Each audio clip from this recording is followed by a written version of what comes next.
Now, once again, Raymond Arroyo. Welcome back to The World Over Live. He has played Jesus in The Passion of the Christ, the Count of Monte Cristo, and most recently, a sadistic warden trying to keep Sylvester Stallone and Arnold Schwarzenegger behind bars in the film Escape Plan. But he's perhaps best known these days for his role on the hit show Person of Interest. The CBS series consistently tops the ratings. Each week, John Reese, played by Jim Caviezel, and Mr. Finch, played by Michael Emerson, tap into a government machine that spits out numbers. Now, these numbers alert them to crimes before they occur. Using the latest technology, the dynamic duo and their allies intervene, trying to frustrate the criminals and protect the innocent. The show is shot each week on the streets of New York, which is where we caught up with Jim Caviezel. Between shots, he talked about his latest role, how he chooses parts, and how the surveillance technology exposed in the show has changed his life. A big part of the public fascination with Person of Interest is the tight writing, the plots ripped from the headlines, and the cinematic action, one of Caviezel's specialties. Officer, I'd like to report a kidnapping. You win. Take her. Girl's not here.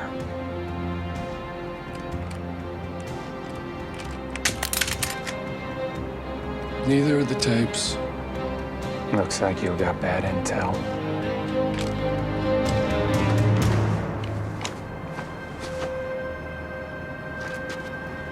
Not a total loss. It's about time you and I had a little talk.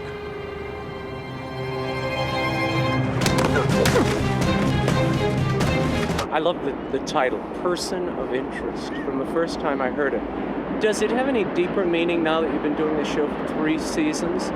And you are one of a pair of, they're justice doers, really. They prevent bad things from happening, and they right the wrongs of society. They're like a couple of angels that help us all out of situations that wouldn't, that we wouldn't fare very well without them. And in some ways, I think about it like our angels are out there helping us going a little bit of a different direction. Some sort of faith quality that people are inherently good, that there are people out there that will, if you come into New York City, for example, and you hear somebody getting beaten up, most people stand and watch. If thousands of people and an evil crime could be acted out on somebody, it's happened before, someone stabbed to death and nobody did a thing. But there are a few out there that will take action, will get in the way. This show, whether I talk to people in England, in Ireland, in South America, even Africa, where it's being distributed now, they feel that they're sort of drawn to these characters, not only on an intellectual level, but their hearts have sort of gone out to them. Do you think it's because of that we all sort of want somebody who's in the shadows looking out for our best interest? We have people coming up from all over the world watching our show. They'll fly in from France and just sit there for hours. And I'll ask the PAs, I say, if you see anyone like that, bring them over to me. They come over, many hours, they'll just stand there. And they're not nuts, they just love the show. There's a samurai element to this character, honor. They rescue their fair maiden. Their armor has chinks on it and blood on it, and they will go to no extent to risk their lives to do the right thing. But isn't that the interesting thing? And we want to either believe that those characters exist, or those young boys want to be that character that without, they can't be bought off. They're not up for negotiation. Their soul means something to them. There's also a Batman quality here, a Batman and Robin quality that lingers over this show. That's a general, well, because you have Jonah Nolan who, and Jonah who wrote those episodes, but he has a great understanding of right, wrong, black, white, good versus evil, who wears the black hat and who wears the white hat, but he uses a lot of tints of gray. You deceived me to kill your own husband. I'm in the business of stopping bad things from happening. I'm not so sure what's about to happen is a bad thing.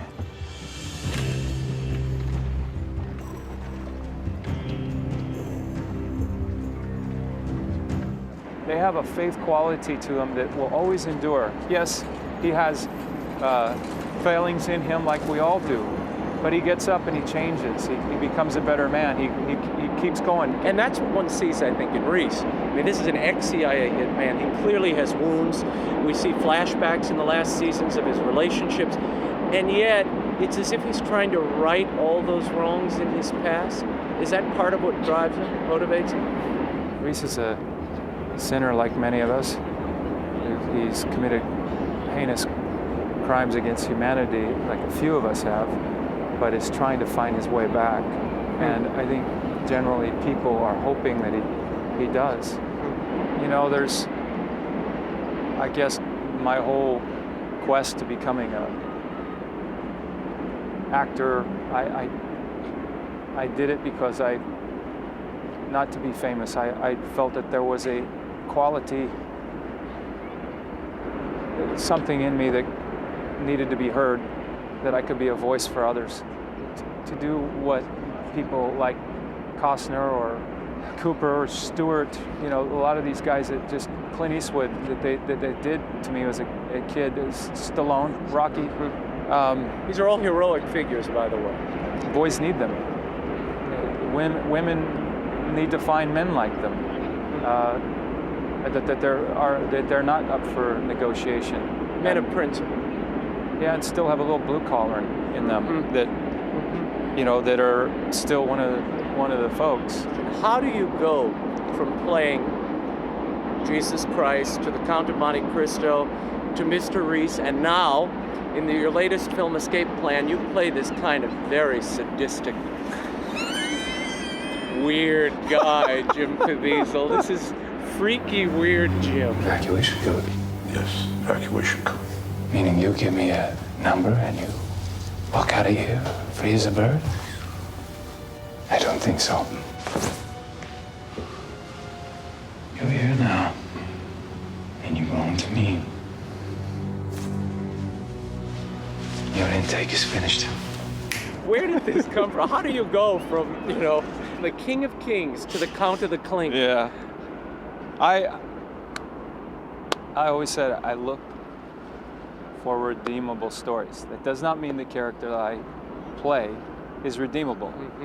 My tactic as an actor has always been one of, well, I'm not the bad guy. I'm the good guy. I am the warden. They are my prisoners. I'm doing society. I'm helping them. I'm a benefit to society. Oh, thank you. Now, why? Why not enjoy my job a little bit? So that might come off as a bit sadistic. Yeah, I'll say.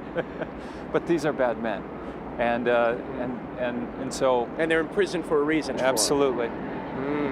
How close is John Reese to Mr. Hobbs, the warden in this movie? Sadly, very close. But there is something in Reese that believes he might be able to save some of those prisoners. That has committed crimes against humanity, but believes that maybe he can risk enough to where he'll never be a coward, but I think that's his greatest fear, but at least he'll go down in flames. Both of them go down in flames, but he'll doing it saving someone. For a noble end. As opposed to pushing someone in the way of the flames. I noticed that. Well, we don't want to create too many spoilers here for the crowd. Let's talk about John Reese and how he's changed since the first season for you. What do you know about him now that you didn't know when you started? I think you see in Reese, more of a sense of humor. See more of a lightness to him that you didn't see in the first season because of the affection that he has towards Finch. Something comes out of it. It's also a great odd couple element to both of them, how they would go about dealing with people. But I think Reese is, look, you hired me to do a job, and results is what matters. And however you get them, you get them. Do what you can. Well, especially if they're a bully. Anything. He uses the minimal amount of force as he can to get his point across. The point is, if I shoot them, I don't get the information from them. Hate it when that happens. But you'll see in episodes coming up this year that he falls back. Sometimes we take a few steps forward and then we fall back even more. There's always an element of danger that'll always be there. This show has presaged so much news over the last year. Before its time, you all were onto the NSA scan, onto the cameras that are being used in various ways. This show is all about surveillance. How far ahead do you get these scripts? And are you aware of that your writers might be talking to somebody at the NSA? Well, we just shot an episode last night. And to throw everybody off, the last scene that we shot it with 2 different actors because we have people that are watching. So some people know what's going to happen, but they don't know to who.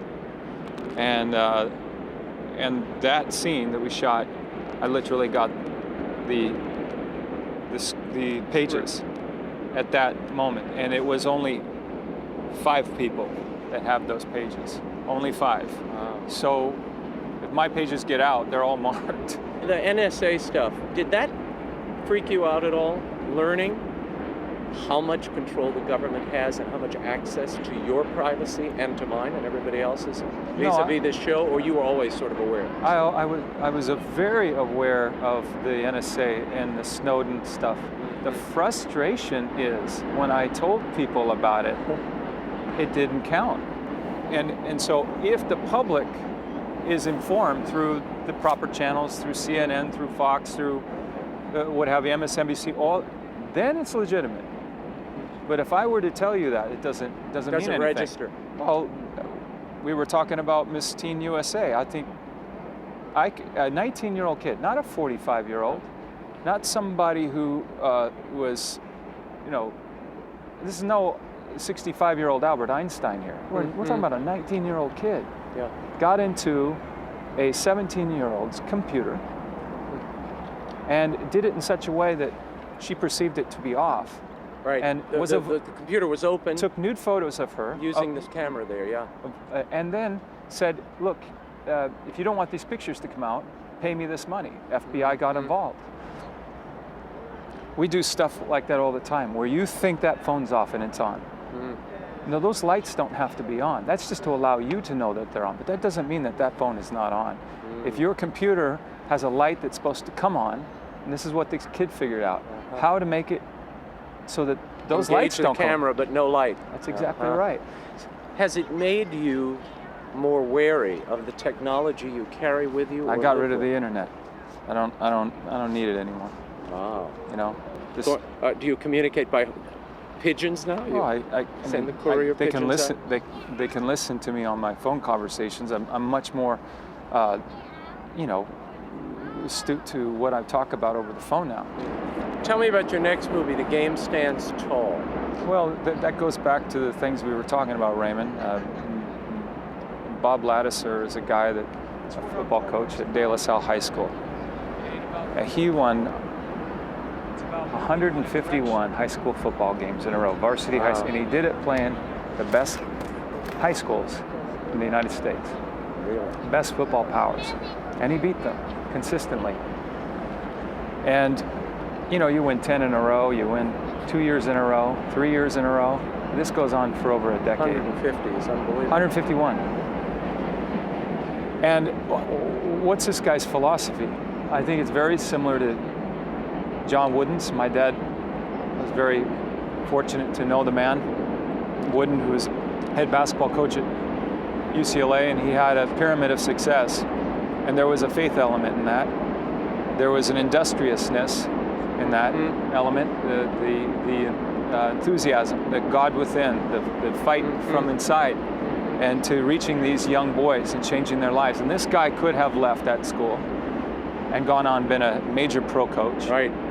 And that's why he was, a lot of people just sat astounded at looking at him. He said, you could have all these things, materials that he could have had. And he refused. And he found his greatest thing was building these kid's character. And he could have gone on to Stanford, but he felt that that was already built in them.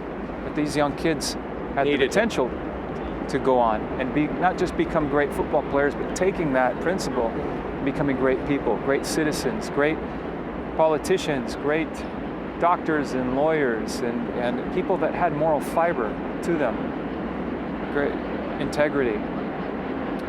There was a line he says, I'm not asking you to play a perfect game. What I'm asking of you, and what you should be asking of yourselves, is to give a perfect effort.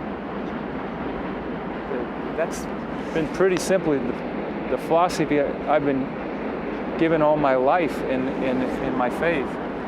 And the sum of that is it does benefit society. It does make people better. Final question. Yes. First of all, it's delightful to see you playing the coach rather than playing that sadistic warden, but I'll leave that aside. Now, but the point is I can play many characters. Yeah. Somebody has to play Judas. Somebody has to play Caesar. Somebody does. Yeah. We can't have a guy who's good becomes good or ends the goodest, you know. Yeah. Well, they thought you were going to take that path for a while. My grammar, there it comes back. There it is.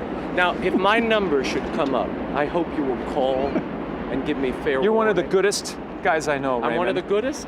I hope that machine says the same thing, because I don't want you or that little man running around chasing me, okay? Or any of the other cadre of Finch people. won't be able to catch you. Okay, but you might. So be careful. Thank you so much. It's fun. God bless you. Thank you. Thanks. And some good news. Jim Caviezel was recently nominated for a People's Choice Award for Favorite Dramatic TV Actor. And you can vote for Mr. Caviezel at www.peopleschoice.com. Click on the nominees menu for the list of categories, and I'll post the link on my Facebook fan page so you all can vote later.